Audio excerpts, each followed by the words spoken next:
todos sabem e não se cansam de dizer.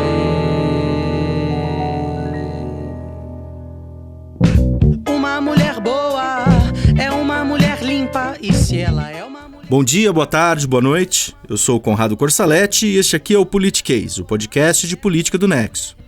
Neste primeiro programa de 2019, a gente vai tratar das dinastias políticas brasileiras, de quando a política se transforma em um projeto familiar. E essa conversa vai se dar ao som da Juliana Perdigão. Uma mulher brava não é uma mulher boa, e se ela é uma mulher boa, ela é uma mulher limpa. Há milhões de anos, pôs-se sobre duas patas, não ladra mais, é mansa e boa e limpa. Desde 1º de janeiro de 2019, o Brasil é governado por um presidente cujo sobrenome aparece com boa frequência nas urnas durante as eleições. Não apenas porque ele vem disputando cargos eletivos há 3 décadas, mas também porque é um sobrenome usado por seus filhos políticos, além de outras pessoas próximas. Jair Bolsonaro é um capitão reformado do Exército que assumiu seu primeiro cargo eletivo no fim dos anos 80 como vereador do Rio, e depois foi eleito seguidas vezes deputado federal, com um discurso corporativista de defesa de militares e policiais. Bolsonaro tinha um público cativo no estado e na cidade do Rio. Quando foi para Brasília, seu sobrenome garantiu uma vaga para a esposa na Câmara Municipal da capital fluminense. Rogéria Nantes Braga Bolsonaro passou a ser eleita vereadora nas eleições municipais usando o capital político do marido. Mas aí os dois se desentenderam.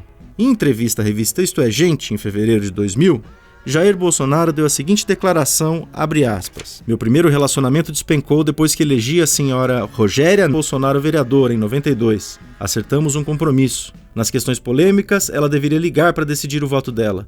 Mas começou a frequentar o plenário e passou a ser influenciada pelos outros vereadores. Eu a elegi. Ela tinha que seguir minhas ideias. Acho que sempre fui muito paciente e ela não soube respeitar o poder e liberdade que lhe dei", fecha aspas. Para tirar a já ex-esposa do jogo, Jair Bolsonaro colocou seu filho Carlos, então com 17 anos, para disputar a vaga de vereador no início dos anos 2000. O filho mais novo do casal disputou na prática contra a própria mãe.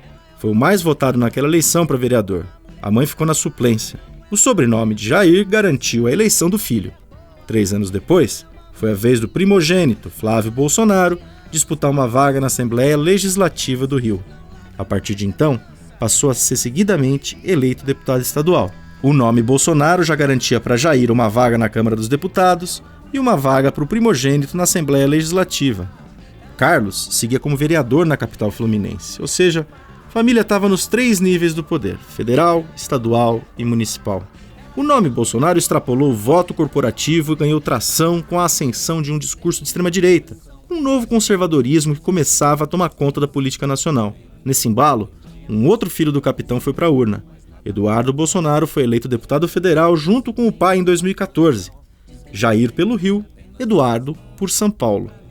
Em 2018, ano em que Jair chegou à presidência da República, cargo máximo da política nacional, Eduardo foi eleito deputado federal o mais votado da história. Flávio, o primogênito, virou senador da República pelo Rio. Carlos continuou vereador, ou seja, os 4 integrantes do clã estão aí. Esse não é um fenômeno isolado na alta esfera de poder nacional. O presidente da Câmara dos Deputados, Rodrigo Maia, surgiu na política na esteira do pai, o ex-prefeito do Rio, César Maia. A gente tem vários casos. Os Ferreira Gomes, do candidato derrotado à presidência Ciro Gomes, são um outro exemplo de família que está na política há décadas. Além de Ciro, temos Cid Gomes, senador, Ivo Gomes, ex-deputado estadual do Ceará e prefeito de Sobral. Há inúmeros exemplos e não dá para listar tudo aqui. Vamos olhar para o Congresso. Primeiro, alguns dados básicos. A Câmara tem 513 deputados. Sabe quantos integram as chamadas dinastias políticas? Ou seja, tem parentes que abriram para eles caminho na política? 172 deputados, ou seja, 33% da Câmara, segundo um levantamento feito pelo DIAP, o Departamento Intersindical de Assessoria Parlamentar. 1 a cada 3 deputados eleitos em 2018 vem de família de políticos. Esse número aumentou em relação ao resultado das eleições de 2014, segundo o mesmo DIAP. O tema é interessante porque muito se fala sobre renovação do Congresso. De fato, a gente tem muitos estreantes em Brasília tomando posse em 2019, mas muito dessa renovação ocorre por meio de herdeiros de famílias de políticos que começaram agora sua carreira parlamentar. O sobrenome foi bom, por exemplo, para o João Campos e para Marília Arraes, ambos eleitos deputados federais. João é filho de Eduardo Campos, que já foi governador de Pernambuco, deputado e ministro. Campos foi candidato à presidência em 2014 e morreu em um acidente de jatinho durante a campanha. O próprio Eduardo Campos era herdeiro político do seu avô, o Miguel Arraes. Daí o sobrenome da Marília e de sua mãe, Ana Arraes, que também já foi deputada e é vice-presidente do Tribunal de Contas da União. Bom, a gente conversou sobre esse tema, sobre as famílias políticas, com o cientista político Luiz Felipe Miguel, professor da UNB, a Universidade de Brasília. Ele coordenou uma pesquisa sobre essas ligações familiares entre as eleições de 2002 e 2010. Vamos lá. Primeiro, a gente perguntou para o professor como o sobrenome acaba se tornando um fator preponderante numa eleição e quais as vantagens de quem já é parente de político. Ouça o que ele disse. Em geral, a questão não é o sobrenome, no sentido de ser uma marca, mas sim uma forma de herança. É claro, em alguns casos, o sobrenome pesa. Esse parece ser o caso, por exemplo, da família Bolsonaro, que construiu seu próprio nome como uma marca mesmo, que sinaliza um discurso próprio de extrema-direita que seduz uma fatia do eleitorado. Mas no caso de políticos mais moderados, em geral, isso não é o preponderante. Aí a entrada dos parentes na carreira é um processo marcado, por um lado, pela produção quase espontânea do interesse pela política, no caso dos filhos, e por outro, pela transmissão de outras vantagens comparativas, daí tanto para os filhos quanto para outros parentes. A produção do interesse dos filhos na profissão dos pais não é algo que seja restrito à política, mas é algo comum nas diferentes profissões especializadas. A convivência com pais profissionais já dá aos filhos uma familiaridade com aquela atividade.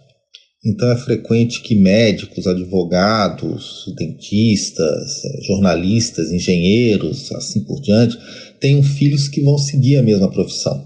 E eles têm vantagens, a convivência desde cedo com o vocabulário da profissão, a convivência desde cedo com as práticas profissionais e, sobretudo, eles têm acesso a uma rede de contatos que os pais transmitem. Então, assim, o pai ou a mãe médicos vão indicar o filho estudante de medicina para o diretor de um hospital, por exemplo. No caso da política, essa rede inclui cabos eleitorais, inclui as lideranças políticas locais, financiadores de campanha, jornalistas e assim por diante. E os filhos e os outros parentes se beneficiam muito disso. Por outro lado, da mesma forma como um médico pode pressionar o filho para que herde a sua clínica, o líder político pode querer que um filho ou filha, ou então um cônjuge, irmão, sobrinho, sobrinha, o suceda para garantir um espaço. Então, por exemplo, o deputado vai concorrer a senador, que é uma eleição mais arriscada, mas coloca um parente para herdar a sua cadeira na Câmara. Nesse caso, assim como ocorre em outras profissões, a pressão familiar pode pesar na decisão do herdeiro de entrar na carreira muito mais do que uma vocação genuína. Mas fica aqui uma dúvida, política é profissão? É possível comparar uma herança de aparato político a um maquinário de consultório de dentista que passa de pai para filho? No ideal democrático original, todos os cidadãos participariam da política e, eventualmente, cada um de nós ocuparia em algum momento algum cargo, mas logo voltaria à posição de cidadão comum. No entanto, com o avanço da política competitiva, as vantagens da profissionalização logo se fizeram muito evidentes. O político profissional é aquele especializado na obtenção de apoio político, especializado no exercício do poder e que, portanto, tem vantagens comparativas em relação aos amadores. Esse processo de profissionalização ocorreu em todos os lugares. A gente pode tentar se contrapor a ele ampliando a educação política, ampliando a capacidade que os cidadãos e cidadãs comuns têm de dialogar com seus representantes, com seus líderes, de cobrar deles, supervisionar o trabalho deles. Mas é difícil imaginar uma situação em que a liderança política vai se tornar totalmente diluída na sociedade. Então é exatamente pelo fato de que a política se tornou uma profissão que é possível que lideranças políticas transfiram essas vantagens, aquilo que a gente chama das máquinas políticas, e que aqui eu me referi como sendo as redes de apoio, as redes de financiamento, o conhecimento das dinâmicas da política naquele local, eles legam isso a seus filhos ou a outros parentes, como em outras profissões. O Luiz Miguel destacou essa questão interessante sobre a estrutura eleitoral que passa de pai para filho, sobre áreas de influência, cabos eleitorais, financiadores e assim por diante. É uma herança, portanto, de todo o aparato político. Mas por que isso funciona? O sistema político brasileiro favorece a eleição de parentes de políticos? Como? Ouça o professor da UNB. O nosso sistema político é marcado pelo que é chamado de representação proporcional em listas abertas, quer dizer, nas eleições para as Assembleias Legislativas, Câmara dos Vereadores, Câmara dos Deputados, os partidos lançam uma lista de nomes e depois cada candidato vai brigar pelos seus próprios votos. Inclusive, eles brigam, então, internamente dentro da lista para ver quem consegue mais voto e ocupa, de fato, a cadeira. Então, nesse caso, é claro que aqueles candidatos que dispõem de uma origem familiar que lhes garante acesso a esses recursos políticos, a esses contatos, eles partem com vantagem. Então, o sistema político brasileiro, ele favorece, sim, a eleição de parentes de políticos por causa do seu caráter mais individualizado da disputa, mais personalizado e menos partidarizado. Mas é claro que em outros sistemas políticos que funcionam com outras lógicas e com outras dinâmicas, podem existir outros caminhos para que essa vantagem comparativa dos parentes dos políticos já estabelecidos também se manifeste. A gente já citou no começo desse politiquês uma série de clãs políticos no Brasil. Na Bahia, a gente tem os Magalhães, do Antônio Carlos Magalhães. O filho dele, Eduardo Magalhães, vinha sendo preparado para alçar voos altos na política nacional. O Eduardo acabou morrendo em decorrência de um infarto em 1998. Hoje ele dá nome ao Aeroporto Internacional de Salvador e várias outras estruturas públicas. Na família, o maior expoente agora é Antônio Carlos Magalhães Neto, o ACM Neto. O ACM Neto é atualmente prefeito de Salvador. Um dos exemplos mais fortes de influência familiar na política vem do Maranhão, com a família Sarney. José Sarney foi eleito governador no estado pela primeira vez nos anos 60 e a partir dali praticamente dominou a política local. Vice de Tancredo Neves, assumiu a presidência da República com a morte do titular em 1985. Foi o primeiro presidente civil do Brasil após o fim da ditadura militar. Seu filho Zequinha é político, já foi ministro, deputado, ocupou vários cargos públicos. Sua filha Rosiana já foi governadora do Maranhão em 2 períodos. Já foi senadora e deputada e quase se lançou à presidência da República pelo antigo PFL em 2002. Enfim, quem já foi a São Luís, a capital do Maranhão, consegue entender um pouco o fenômeno Sarney. O sobrenome está em vários lugares, chegando ao cúmulo de o Tribunal de Contas do Estado, ou seja, o órgão que fiscaliza as contas dos governantes locais, já ter se chamado Rosiana Sarney. Era uma situação tão constrangedora que em 2009, a própria Rosiana, quando era governadora, pediu para tirar o nome dela do prédio. Era feio mesmo. Só lembrando que a família Sarney não governa mais o estado, mas está sempre ali na disputa. O primeiro presidente eleito pelo voto direto no Brasil depois da ditadura militar também era de uma família de políticos. Fernando Collor de Mello era filho do senador Arnon de Mello. Vale destacar ainda que os filhos e parentes que levam o nome adiante na política não herdam apenas um aparato eleitoral.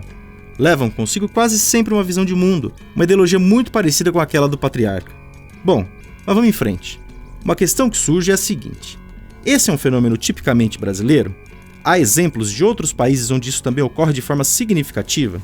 Isso ocorre em diferentes países, ele se manifesta de diferentes formas em diferentes sistemas políticos. Quando a gente pensa, por exemplo, nos Estados Unidos nós tivemos pai e filho que foram presidentes da República recentemente, certo? E um outro filho também foi um candidato às primárias para uma eleição presidencial. Então, eu estou falando aqui da família Bush, que tem, então, governadores de estado, presidentes da República. Então, é uma dinastia política.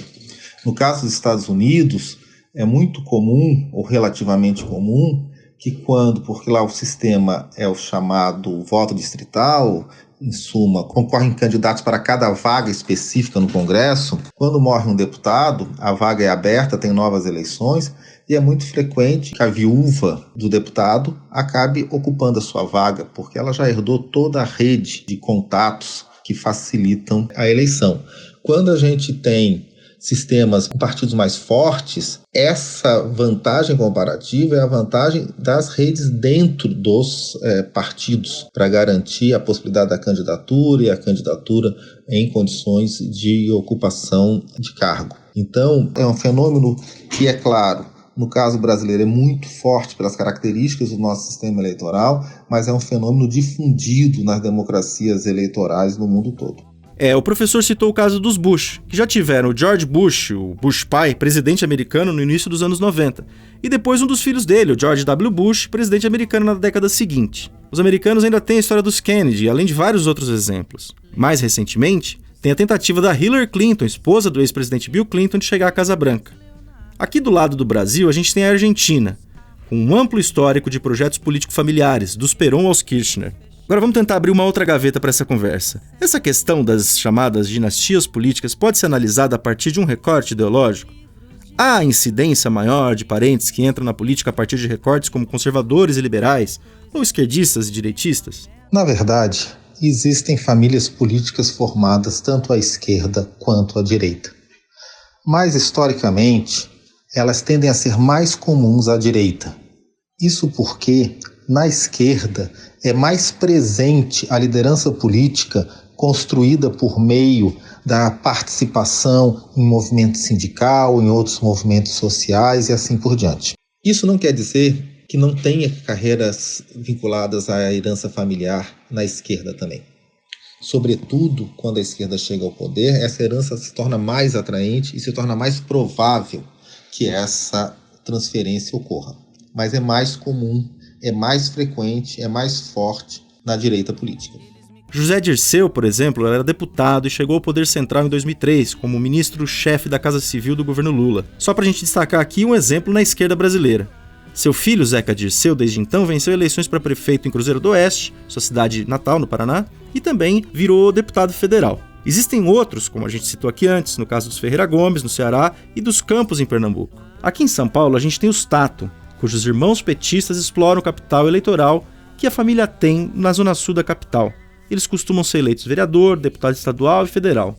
Bom, mas existe aí uma outra variável importante nessa nossa conversa, e ela tem a ver com o gênero. Ouça, professor. O capital familiar, que é como a gente chama essa transferência por meio da família, tende a ser mais importante para as mulheres, sobretudo em ambientes políticos muito machistas. Daí as mulheres têm muita dificuldade porque enfrentam muitos preconceitos na sociedade, sobretudo dentro dos partidos, e o capital familiar é uma forma de superar esses preconceitos e obter um certo espaço. Isso não quer dizer que o capital familiar não seja importante para os homens, mas tende a ser mais importante para as mulheres, e quanto menos mulheres estão na elite política, maior é o peso do capital familiar. Quando o campo político se abre um pouco mais para as demandas de igualdade de gênero, ele começa a ter espaço para outras trajetórias políticas das mulheres também, e daí a importância do capital familiar entre as mulheres tende a se aproximar da proporção que tem entre os homens. Para concluir, a gente fez uma pergunta mais ampla para o Luiz Felipe Miguel. O que a ascensão ao poder de muitos filhos, netos e sobrinhos de políticos diz sobre a qualidade da democracia de um país? Ouça o que ele diz. Se, por um lado, evidentemente seria antidemocrático proibir que parentes de políticos ingressassem na política, e seria autoritário, por outro lado, quando a gente vê a formação de dinastias políticas, parece que a gente certamente tem um problema em termos da igualdade política que deve prevalecer num regime democrático. A democracia, ela é presidida pelo valor de que todos os cidadãos e cidadãs são iguais e têm potencialmente capacidade igual de influência na tomada de decisões políticas. Isso é afetado por vários motivos, riqueza, acesso à informação, mas é afetado também por essas redes familiares.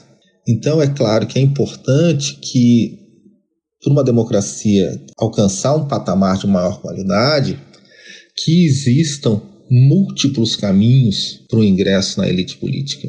Que o caminho para a elite política esteja aberto de diferentes formas, a fim de que essas vantagens que os parentes de políticos têm e que é difícil reduzir, elas sejam apenas um elemento entre muitos outros.